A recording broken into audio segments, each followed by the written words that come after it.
Thank you. Good evening, everyone. I hope that y'all can hear me okay.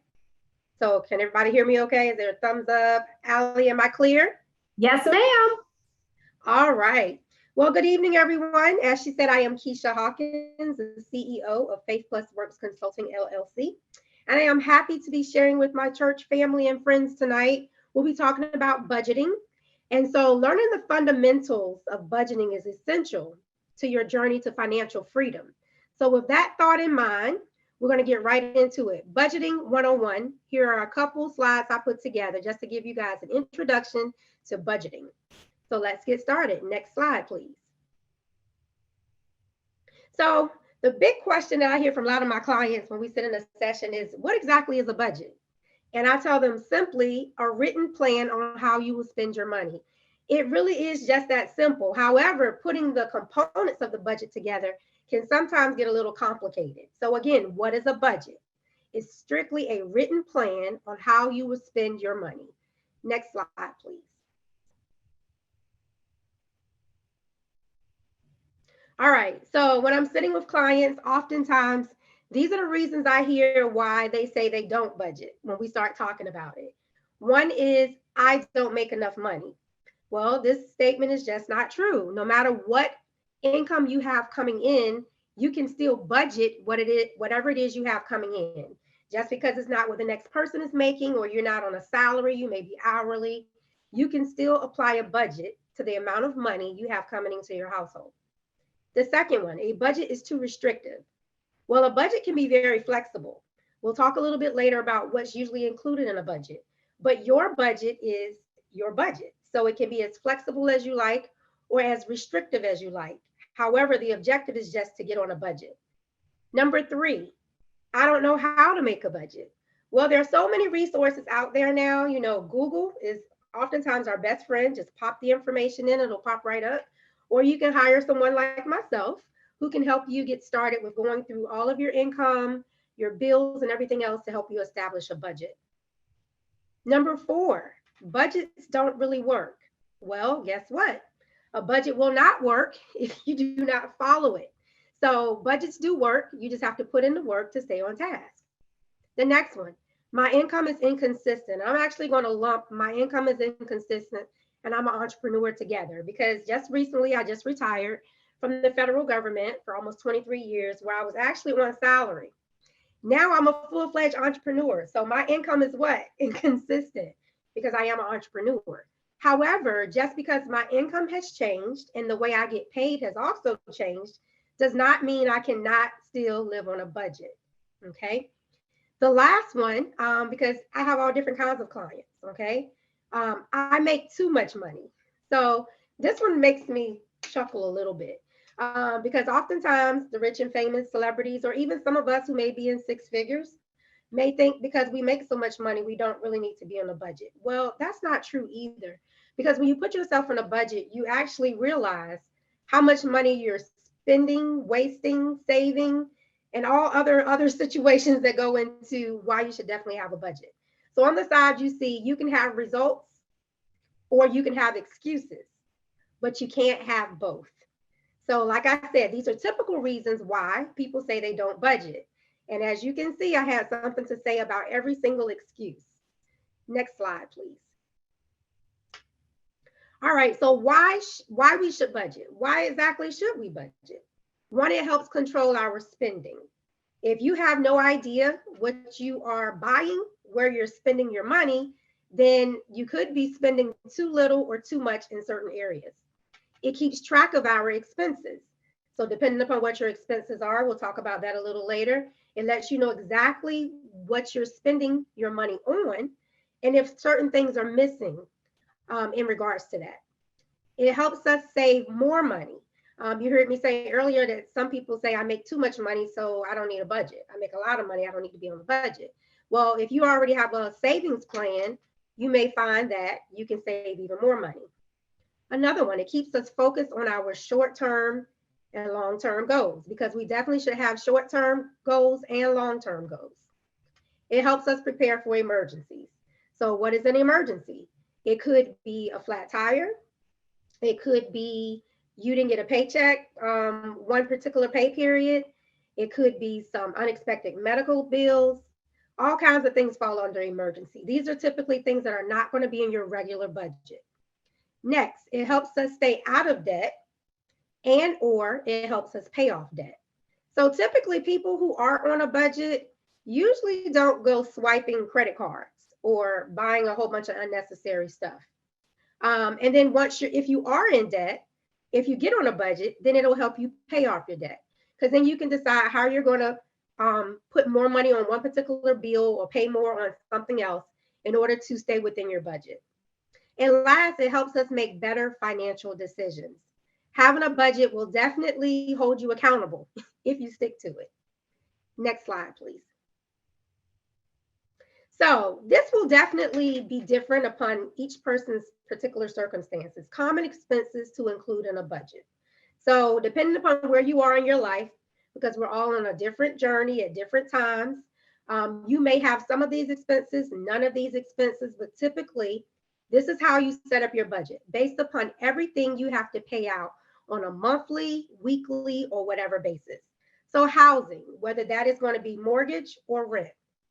Utilities, whether that's going to be your water, your electric, your gas, or any other utilities.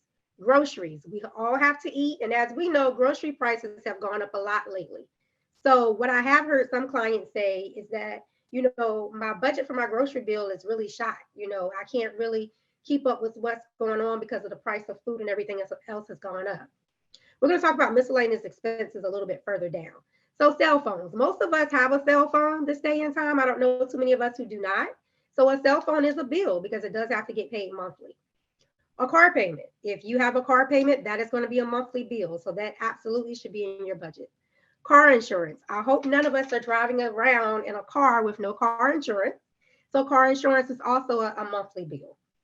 Car gas, you can't drive around without gas in your car. So gas, how much you're spending a month or a week in gas should definitely be in your budget. If you have children and you have childcare expenses, that is a monthly expense. That should also be in your budget. If you are a Christian like myself, tithe should absolutely be in your budget. Credit cards, if you have credit cards, those are required to be paid monthly. So that should also be in your budget. Life insurance. Now, I know everyone hasn't gotten to this point yet, but I would not be a good financial advisor if I did not tell you that you really should have life insurance. And the younger you get life insurance, the cheaper it will be in the long run. Savings. There is a difference between an emergency fund and a savings account. So your savings is typically just what you're building over time. This is long term. You're building, maybe to reach a certain amount, or maybe to save for a vacation, or maybe to save to pay for college, or whatever the case may be. But savings is typically more like a long term versus your emergency fund, which can be used like I talked about earlier, where we talk about maybe a flat tire, or your car breaks down, or some unexpected medical bills, or something like that. Of course, there are other things that can go into a budget. That's why I put etc. However, I do want to say for miscellaneous spending, it is important to also have miscellaneous spending in your budget, because entertainment, although we love entertainment, is really not totally necessary. And so that's a miscellaneous expense that you can set aside a certain amount each month for your entertainment. So entertainment could be going to the movies, going out to eat, hanging out with friends. Hair, I mean, some of us do our own hair. Some people never get a haircut. Hair is a miscellaneous expense. You don't have to necessarily go get your hair done. You might decide to do it yourself, or you may have a family member who cuts hair and does it for free or does it for a discount or whatever. Self-care. Self-care is very important, because if you're not in good spirits and you're not in good health, then you're not going to be able to do anything that you're trying to do. So self-care should also be in miscellaneous spending. It could also be a massage. It could be getting your feet done, getting your nails done, anything that you consider self-care. It could even be a membership to the gym. You have to determine what self-care looks like for you, but that's under miscellaneous expenses. Okay. All right, next slide, please.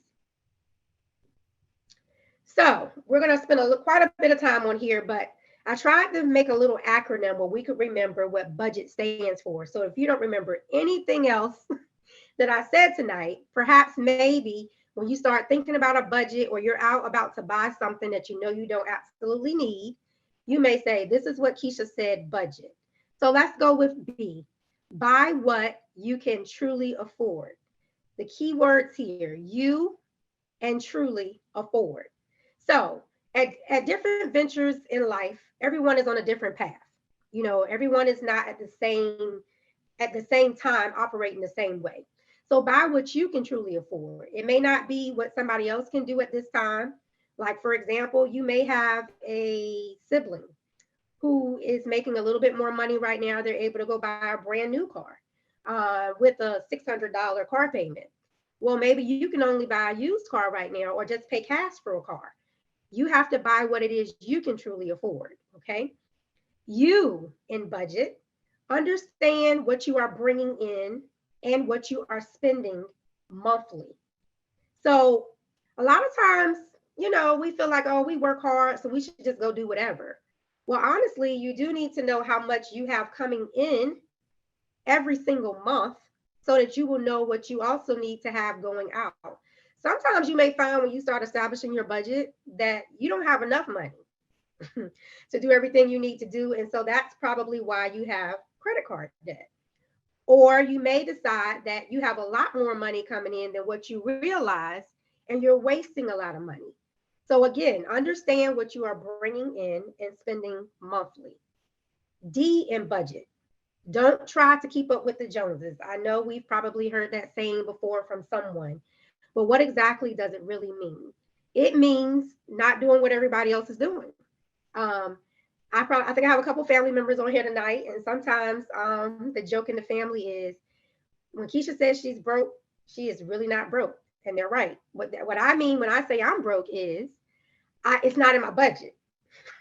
It doesn't mean I don't have money. It just means it's not in the budget that I set up, and so I am disciplined enough, which we'll be talking about very shortly, to not go and swipe a credit card or go pull something out from my savings if I don't feel it's absolutely necessary.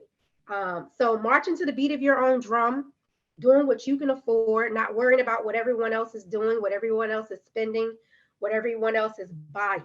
Don't try to keep up with the Joneses. That's exactly what that means. G, this is the biggest part of a budget, is getting disciplined. Because a budget really does take discipline. You can write things out all day long. And that's why people say the budget doesn't work. It's not that the budget doesn't work. It means that you lack the discipline required to stay on task for your budget. So getting disciplined, that is very hard for most of my clients. That's what they say. I just can't seem to stay focused. I can't seem to do it. Well, when you want something bad enough and you really set up your short-term and long-term goals, you're going to do what's necessary in order to accomplish them. And that's why it's important to not only write your budget out, but to also understand what your short-term and long-term goals are. Because for me as a person, um, when I can check something off my list that I've written down, it's a sense of accomplishment. And so if you start writing down your short term, your long term goals, and your budget, and you start seeing things that you check off, and you're like, okay. Because oftentimes we're accomplishing things that we don't even realize it because one is not written down, so we don't really see it and realize the value that it brings. So discipline, that is really the key to any budget, getting discipline. And I'll say I've lived on a budget since I was like 15 or 16 years old. So when my clients just say it can't be done, I just can't do it. And I say, yeah, I am 40. How old am I? I think I'm 46. I'll be 47 this year. I've been on a budget since I was 15 or 16 years old. That's a long time. So discipline is the name of the game. Okay. E, the E in budget. Everything you want is not necessary. This is another hard one for some people. We have to determine our needs versus our wants. So we have to see what, first of all, what is it that we need? Okay. We need food, clothing, shelter, other things. But what is it that we want? Maybe the Louis Vuitton bag or the suit, the name brand suit, or the red bottoms, or braids that cost $400 that you're only going to keep for a month. Like, is that really something that I need, or is that something that I want? So we have to determine that what is it? What category does it fall in? When we start talking about, oh, I got to have this or I got to have that, you really need to go one step further and say, is this something that I want or is it something that I need? And then take it a step further. Is it something I can truly afford? Can I pay cash for it, or am I going to have to put it on the credit card?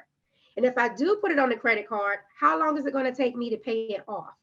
Am I going to be able to pay it off before the next cycle comes around? Or is this something that's going to be running on for a year where now I'm getting all of these other late fees or interest and penalties and payments like that? So is a Louis Vuitton bag really that important that now you want to pay double for it by the time you've paid it off because you put it on a credit card? So trying to understand your wants versus your needs. Is it truly necessary? T, the TM budget. Treat yourself sometimes, but don't overdo it. When we work hard, most of us who have a job and we're taking care of a family, we do work, we work hard, and so we do want to treat ourselves. We don't want to feel like we can't do anything, we can't go anywhere, but we still have to do it within reason. Put it in the budget. If you want to go on vacation this year, it's 2022. We're right here in January. We still have 11 more months before the year is over. You might want to say, well, I've always wanted to go to Jamaica. I don't know that any of us need to be going to Jamaica right now because of COVID, but everybody do what they feel is necessary. But you might want to go to Jamaica for the first time and you say, well, look, I work hard. I want to treat myself. There is nothing wrong with putting it in the budget as long as it's not going to take from what absolutely has to get paid, which is your living expenses. Okay. So treat yourself. Or maybe you'll say, I'm going to make sure I go and I get a pedicure or a massage every other month because that's necessary for my self-care. So we don't want to be so stuck on a budget that we forget to enjoy life, because what's the purpose of working every day if you can't enjoy any of the money that you spend? So putting self-care in the budget or putting extra savings in something in an account where you can treat yourself once a month or take a big trip at the end of the year or whatever that looks like for you in treating yourself. So budget again, what does the budget stand for?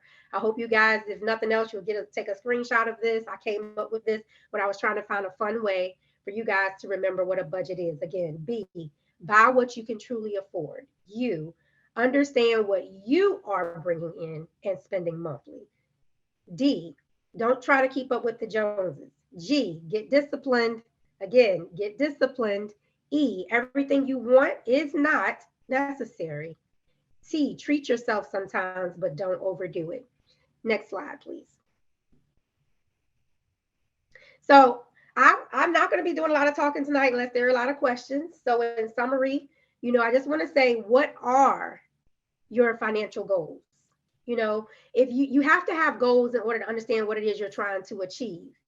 And you can't figure out what it is you're trying to achieve until you have those tough questions, you get disciplined, and get you an accountability partner.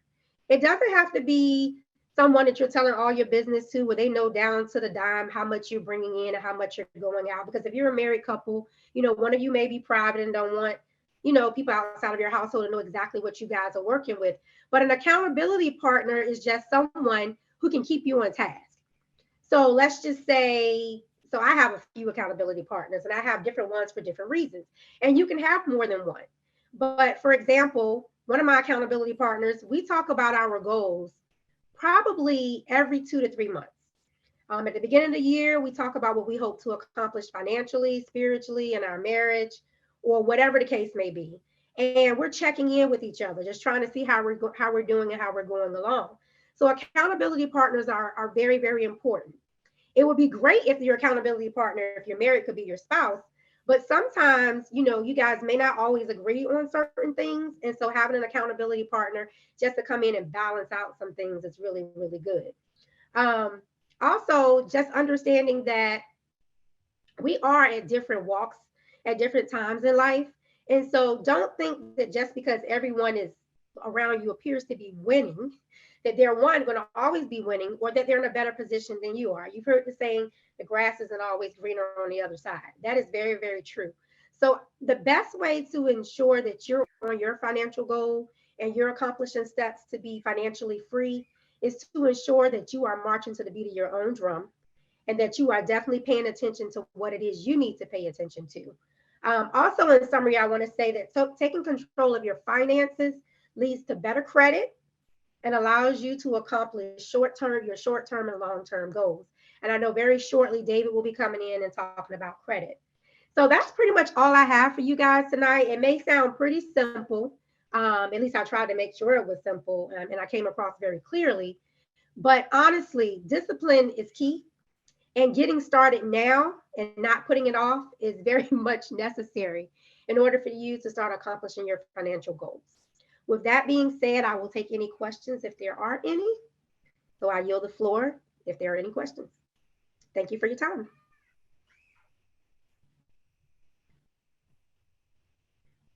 All right. Those seem to be all the questions in the chat. Keisha, thank you so much for taking the time to educate us this evening. And with that, I will go ahead and bring to the stage here somebody who is not a stranger, but Mr. David Johnson. And for those who have not had the pleasure of hearing him speak, he is a senior account executive with Credit Plus Inc., which is a national credit reporting agency. He has served as an expert witness in the areas of credit reporting, credit scoring, and identity theft throughout the state of Virginia, and has been developing and implementing credit education and fraud prevention programs to members of the mortgage industry for over 20 years. So with that in mind, I will go ahead and give you the virtual stage, David. Okay, great. Well, good evening, everybody. That was a great presentation. Keisha went over a lot of really great points. And I just had a laugh because someone on the chat said, could you please give $100 so someone could get started on their budget? So I thought that was pretty funny. Last week we talked about kind of the general overview of credit. And Keisha mentioned something very important, and that is that everybody's on a different path. And that is so true. And with credit, last week, we kind of talked about just the general credit picture, just to improve everybody's credit and get people going in the right direction. Tonight, we're going to kind of diverge a little bit and go into the top tips for getting a loan, particularly a mortgage loan. And a lot of the people that were on the call last week, some of the beginning of this may be a little bit repetitive, but I am going to start with the slides to kind of go through their bureaus, who they are, and then we're going to get into some of the top tips specific to a mortgage loan and what you should be doing now to become mortgage loan ready. And then a little bit about the process of as you're going through the loan, credit-wise, some things you should do and should not do. So we talked about the basic credit information here and where it's coming from. And the next slide that we're going to go to here is talking about the three bureaus. And this is important information for everybody to have. Equifax, Experian, and TransUnion. Those are the three national repositories. And what's important about them is they don't share information. They're competitors. So each of them is going to go ahead and have their own database based on your particular payment history each month. We go to the next slide. And something that's also interesting about this, they all report at different times of the month. So, what necessarily happens today may be reported tomorrow at Equifax, maybe reported on Monday at Experian, and TransUnion may report it next week. So there's a lot of different moving parts, and that's important to know when you're trying to build the highest credit score possible. So one thing as we start the mortgage process, we're looking at one of the most important things you can do is access your credit report. And when you do that, you want to go to annualcreditreport.com and get a copy of it. If you are working with a mortgage lender, then you don't need to do that. You can just go right to your mortgage lender. Tidewater Home Funding is a great example of a company that has access to a lot of predictive tools that can help you figure out if you're not at the credit score where you need to be. They can help get you where you should be. But just as you're starting to plan and think, you're kind of saying, okay, this timeline here shows all the different statute of limitations for derogatory information. So why this is very important is that you kind of know, hey, if you had an event maybe 6.5 years ago, well, if you wait 6 more months, then any of those collections or judgments are going to have to come off your credit report, which is going to increase your credit score and put you in a better light. So important to know those particular dates there. Going to the next slide here. So when we talk about mortgage scoring, it's all about trying to predict whether you're going to have a 90-day late payment at any point in the next 24 months. And oh, someone just popped in a question here and I'll answer it right away. The website where you can go and get a free copy of your credit report once a year is called annualcreditreport.com. So once again, it's annualcreditreport.com.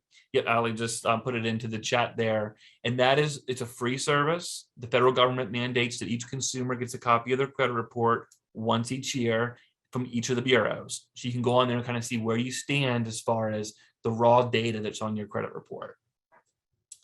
So what's going to create your credit score? It's going to be a list of the scorecard. And we're going to go through each one of those in a minute. But what I'm going to do now is go to the next slide. And I'll just give you a real quick sample here. This is what your credit report's going to look like with your name, your social, and then they're going to assign you the credit score and the top factors that go into your credit score. So one of the misconceptions when people are trying to go down the mortgage road is that some things that aren't on the credit report, and all those items there have no bearing at all on your actual credit score. The last one is something that sometimes throws people for a loop about the interest rates, because it really doesn't matter. If your credit card is 0% or 21%, the model has no way of knowing that. What's more important is that you're paying it off and keeping a low balance. Those are the really key things as far as credit scores go. We go to the next one after this one. Perfect. So in the mortgage world, now one thing I will say is that there are many different scoring models out there, just like versions of software on the computer or on your phone. And the mortgage credit score is going to be the strictest. They penalize you the most for medical collections, for other collections, for late payments. So typically your mortgage credit score is going to be lower than a lot of the consumer scores that you're going to see out there. So the range on the mortgage side, for each of the bureaus, you'll see the corresponding ranges there, with the highest being the best. Obviously, you want to keep it as high as possible on the bureaus. What lenders will look for is typically they're going to look for the middle of your 3 scores, and that's what they're going to underwrite on. So that's why it's important to make sure you're lifting all the bureaus, because you're going to need that middle score.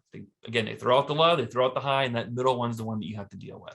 And it's going to be different for each person. Some bureaus, may do better with a particular person just based on the geography of where they've lived. So this one right here, this is where we're going to really focus in on the mortgage side of things. So when a lender looks at loaning money, they look at the odds here and they say, okay, we know that if we loan an 800 credit score, we're going to have 1,292 loans that we lend on before one will go bad on us. Conversely, if we lend below 620, 1 out of 8 is going to come back on us. So what happens is when these investment companies are pension funds and they're just getting large sums of insurance money and they're out on the secondary market buying mortgages, they are going to look at what the risk tolerance is. And they're going to say, okay, we want 720 or we want 680 or whatever those numbers are. And you can see it lines up with their particular appetite for risk. So why that's so important is that not only does this matter about your interest rate, but just to get things started, this can determine whether or not you're even qualified for a particular program. So we've got a couple of different hurdles we need to get through. The first is maybe the qualification is you must have a 640 or a 660 to even be considered for the program. So we got to get you to that particular credit score to get into the program. And then each tier will be tiered pricing. So even if you're into the program, if you have a 760, you may get a 3% interest rate. Whereas if you have a 700, you may be looking at 3.5 or whatever. There's a corresponding risk tolerance there. So once you're qualified, you still need to have the highest score possible to get the best interest rate.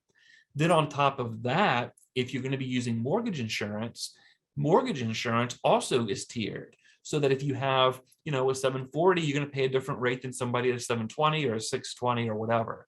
So there's a lot of different tiers to this. And at the end of the day, the lower the credit score, the more money it's going to cost you. And if you have a half point higher interest rate and you're paying an extra $100 a month on mortgage insurance, just because you have 10 points less on a credit score, that's a big deal. And that's why I really want to go through some of the top tips here to make sure you're maximizing every point.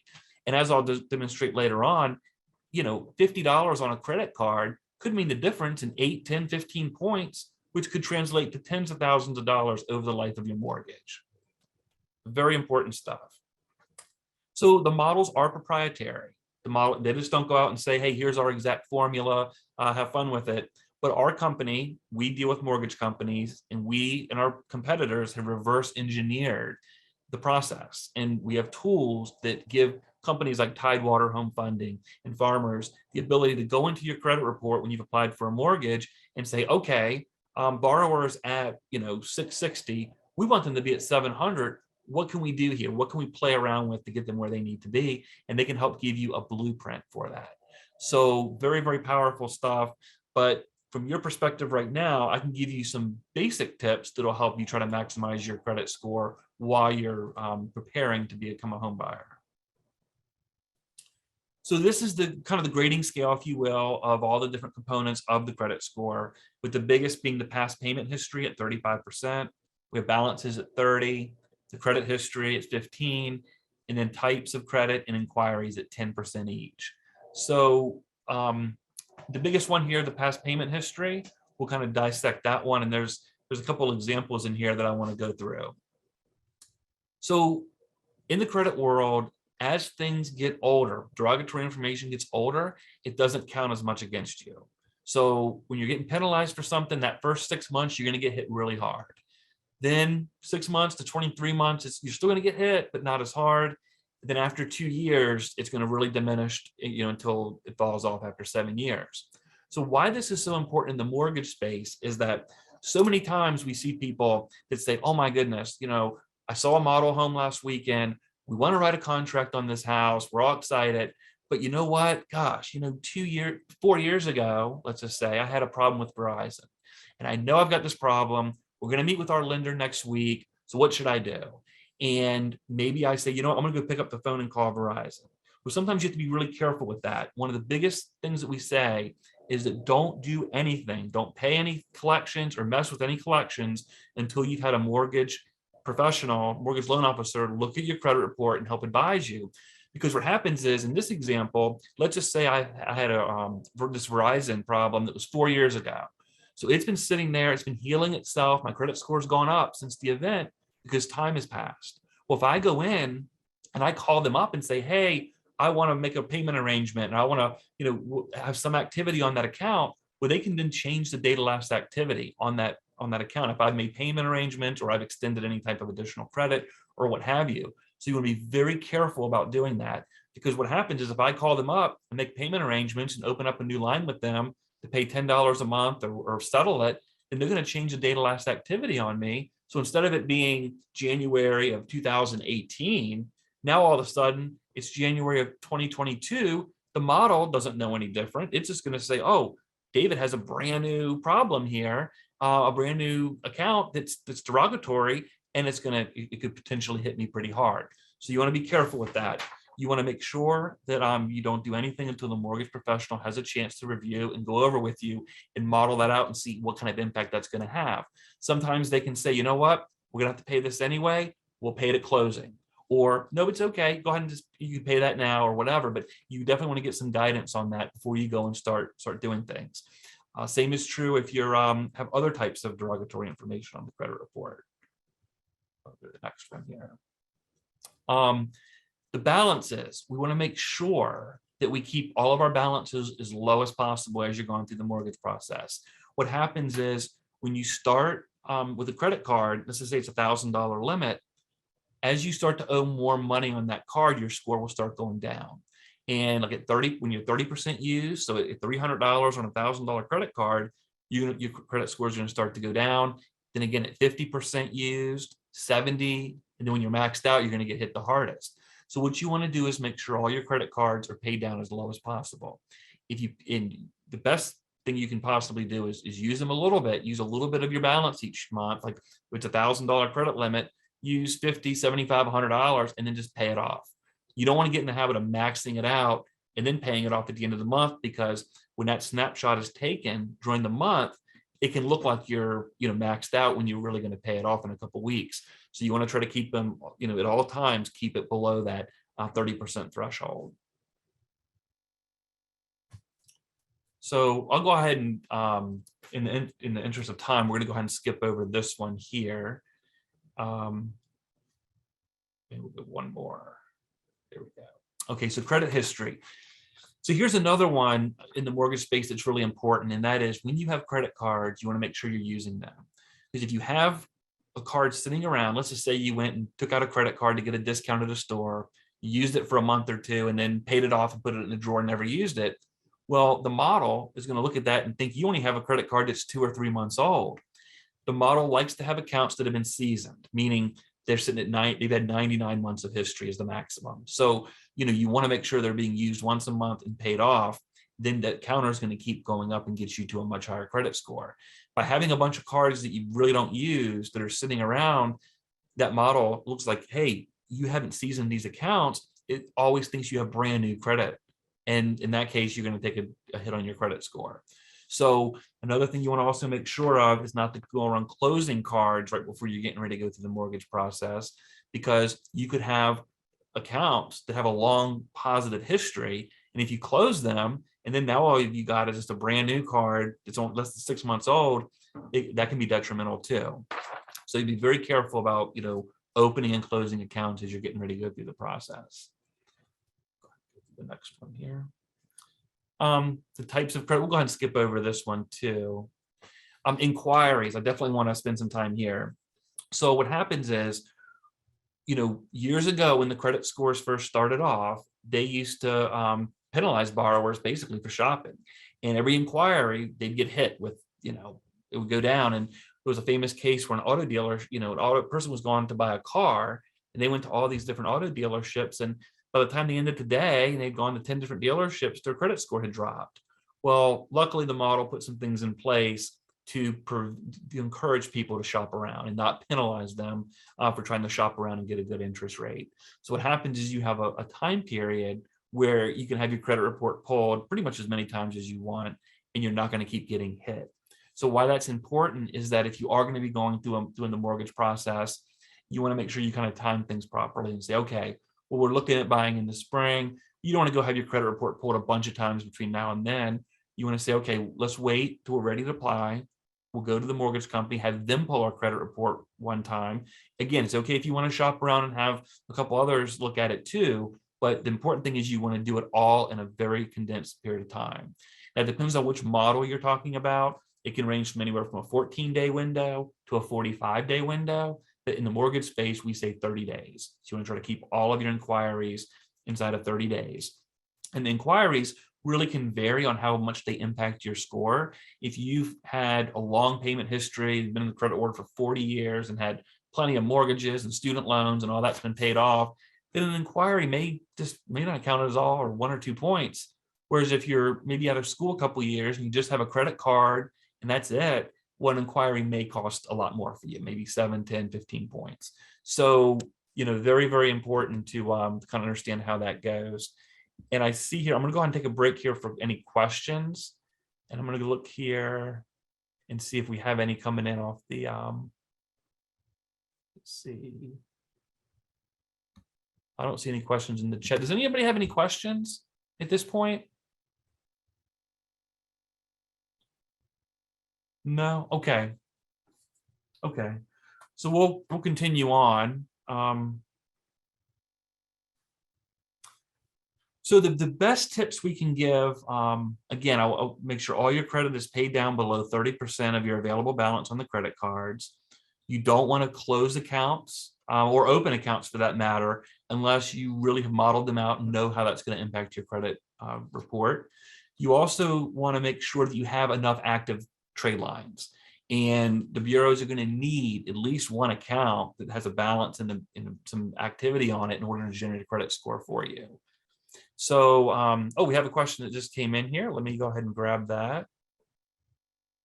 Okay, so the question is it a problem closing accounts that you don't use when you're not anticipating a mortgage? Oh, that's fine. Yeah, if you're not getting ready to go through a mortgage process and you're not going to be applying for credit anytime in the near future, then that's fine if you want to go ahead and close them. But you want to make sure that the one that you're closing isn't your oldest one. Because if that is your oldest one and it's years old, and the next one that you have is a brand new one, then you are gonna take a dip on your credit score. But again, if you're not applying for anything, you'll be fine letting that age out for 6 or 12 months, and then that'll finally take over and be your oldest one.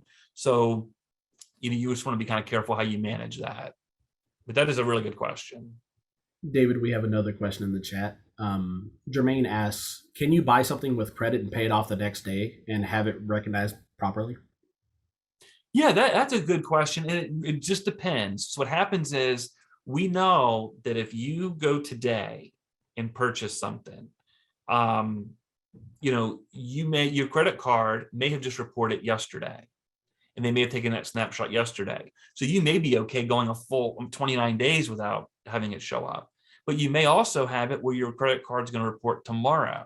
So if you go in today and make a big purchase, tomorrow morning it shows up, tomorrow night you make the payment, but it doesn't post till Saturday or Monday, then you could, if a perfect storm happened, yes, you could get hit with, oh, wow, this person just had this big purchase, and it throws your ratios all out of whack. So you got to be careful with that. But again, it's all about odds, because chances are we know it's going to report once every 30 days. So that's roughly 3% per day. So you know that there's a 97% chance that it won't happen if you do it the next day, but there's also a 3% chance that it will. And again, if you're in the market for a mortgage, or you really need to have the highest credit score possible in the next 30 or 60 days, then I would recommend not doing that. But again, if you're not going to be applying for anything, that's just a general ongoing thing, then sure, you can go ahead and take a chance and do that. But that's a really good question. And another, to kind of piggyback on that too, everyone always asks, well, I have, Capital One, for example, when do they report? And the reality is, number one, we don't really know when they report. But even if you called Capital One and said, hey, when do you report? And they tell you we report on the 30th. Well, again, they may in fact report on the 30th. But again, when the bureaus update it, that's a different story. We don't know if they're really going to do it right when they get it, and they wait a day, and they wait 3 days. If there's a holiday, who knows? So you really don't know for sure when it's going to actually report. And we got 2 more questions coming in here. I have a home. Okay, here's one. I have a home that I inherited that I pay mortgage on, but it's not my credit. How can that change? So different lenders have different criteria for how they add authorized users and how they can add people as actually liable for those debts. In the mortgage space, it's going to really depend on your mortgage servicer and what they're going to allow. I know, like in the credit card world, you can, a lot of times you can easily have someone add you, or you can add somebody as an authorized user, and that gives them the ability to use the account, have it reported on their credit report. You can also make them a co-maker on it, so then they're now liable for it. So there's a difference. When someone's actually liable for it, it's just like it's their debt. When they're just an authorized user, then they can use the account, but they're not personally liable for it. So they can be taken off at any point in time. But once you're actually liable for it, then you're going to be stuck with that account until it's actually paid off. So what I would suggest in this case is I would contact the mortgage servicer and ask them, is it possible for you to be added to the mortgage? And again, I don't have any other information other than that. Of course, obviously you could always refinance a mortgage and then you could be on it as well. We know that would work. But as far as an existing mortgage, you definitely want to call that mortgage company and ask. What is your take on using a real estate agent? Let's see, or on my own? So this is just my opinion on that, is it depends on how experienced you are. Most of the time, if you're a first-time home buyer and you haven't been through the process at all before, then a real estate agent is going to be just phenomenal, because they're going to know all the pitfalls. They're going to know all the rules, HOA rules. If there's a homeowners association, they're going to know negotiations, a lot of things they're going to be the expert on and help get you through it. But if you've bought and sold houses, many times in your life, then you may want to try to explore it on your own. But that would be my best advice. But especially when it's a first-time home buyer or someone that's not familiar with this, I would absolutely recommend getting a good agent that knows the area, knows the property, and can really go in there and be your advocate and then help you negotiate. So let's see if there's anything more. I don't see anything. So we're coming up right on 8 o'clock. So let me know if we want to keep going, or if we need to wrap this up. I want to be respectful of everybody's time. But we can just go to the next slide. Okay, so again, we want to make sure that we're reviewing all of our accounts for accuracy. And at the beginning, I talked about how you can do that with the annualcreditreport.com. A question did just come in here. How would the interest rate hike affect home ownership? So this is a great question. It's very timely. So what happens is, right now we've been in an environment where interest rates have been very, very low. Let's just call it 3% for a 30-year fix, just to make up a number. And lately, I'm sure you've seen in the news, interest rates are going up, but they're going up a little bit. So maybe they're up 3.5 right now, or maybe 4 or whatever. Still, historically, that's a very, very low interest rate. So I think a lot of people are still going to be very happy with that. So of course, interest rates aren't the lowest of the low, but they're still pretty low. And even though the Federal Reserve is probably going to be raising interest rates soon, and rates are kind of generally heading up, all projections are they're still going to be in a very manageable, very affordable range. So I'm sure there are some people that in the short term have looked at that and said, you know what? Wow, we've been kind of thinking about buying a house for a while. Rates are going up. Maybe we should buy right now. And they kind of jumped off the fence, where they were sitting on the fence thinking, oh, which way should we go? Now they're like, maybe we should go ahead and go buy before rates go up. And then, other people are saying, hey, we need to buy a house anyway. Let's just go ahead and do it. So I don't think it's going to affect a lot of people that are purchasing. I think where it's really going to impact things are people that are trying to refinance, because at this point, if you've already refinanced into an ultra low rate, you probably won't refinance again unless you're trying to take equity out of your house. And there will be some people that can do that or want to do that. But I think that's going to be the bigger impact this year in the mortgage market is the refinances. So again, sorry, we do have one question with someone with their hand raised. So Richard, if you mind, please helping Sharika. Hello, Hi. David, question. When an individual is, when a mortgage company look at an individual's credit report, what are the different accounts that they want to see? Like a credit card, a furniture bill? No, it's like a revolving account. Yeah, that's a good question. So really, with the automated underwriting systems these days, what they're really interested in is the score. So we want to try to do all the back end stuff to get the score as high as possible. And then after they get to that threshold, then a lot of times like FHA loans and stuff, they want to see some open trade lines. And typically they want to see accounts that have been established and they've been paid on. There's certain minimums, like you need to have like at least 2 open trade lines or something like that. So the general rule of thumb is, mortgages and student loans are totally fine. Revolving charge cards, between 3 and 5, you don't want more than 5. And, just, you want to be kind of careful with just the total picture of it being too much debt. Where it really matters, not so much that you have the trade line, but what's more important is how much you owe and what the monthly payment is. Because once you get through the qualification point of the credit and your credit score is good, then when you get to the mortgage company, they're going to be looking at the debt to income ratio, and they're going to look at ratios of, okay, making sure you can afford the house.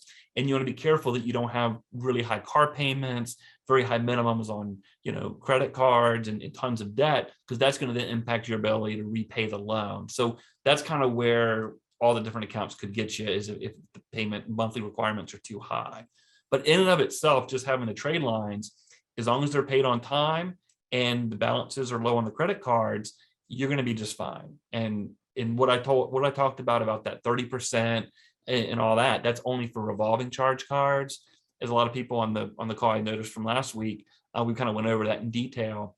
It just applies to revolving. So if you have a student loan that's maxed out or a mortgage that's maxed out, that's fine. Don't worry about paying any of that down. It's only going to be on the revolving cards that you want to make sure you pay down below that 30%. But that was a really good question. Okay, and we had this one last week, and it's a great question. Why avoid accounts with spouses, especially if we both have great credit scores? So these are kind of just cautionary tales that we've seen over the years, and why we want to always advise that you have credit in your own name is that let's just say you do want to have a joint credit card. That's fine if you want to get miles or whatever, but you still need to always have credit in your own name, because let's just say someone gets hacked and someone's identity is stolen or something. Well, if you and a spouse have every single thing together, well, now you're both in jeopardy and you're kind of locked out for a while until that gets completed, fixed. Whereas if you have credit in your own name, then the person that's not impacted can still go out, have credit, still use their credit cards and stuff to kind of get through that tough period of time. So that's kind of why we say, be careful with the joint accounts. Again, it's fine to have one, but you also need to make sure you're balancing it out with credit in your own name too. To also take that a step further on co-signing, realize that when you do have a co-sign situation, it's just like it's yours. Even though, you're saying, hey, it's my uncle, I'm co-signing for them. It doesn't matter. If the payments aren't made, it's going to impact your credit, and you're going to ultimately be responsible for paying that debt if it ends up going to court, judgments, things like that. So you just want to be cautious with that and kind of think of the big picture. But we always recommend having credit in your own name solely for that very reason. So here is another question. What exactly is a shared equity mortgage? So a lot of times, a lot of these home equity lines of credit were very popular 12, 15 years ago. And what happened was it basically act like a credit card where you could, let's just say you had a house that had some equity, you could go in and get a line, let's say it was $50,000, let's just make up a number. And then you could then charge that, go buy something, pay it back, charge it again, buy it. And those lines would stay open for 5, 10 years, whatever. So that's what kind of referring to there is a shared equity mortgage where everybody that's on the mortgage can go and borrow against it at any point in time and pay it back. But ultimately it's secured by the house. And if it gets out of hand and it's maxed out, well, it's against the house. So if you ever try to refinance the house, that debt's going to have to be paid off as part of the refinance. And then it can also create other problems because a lot of times with those types of loans, the monthly payment's pretty high. So then it's going to impact your debt to income ratio for other products. So that was a good question.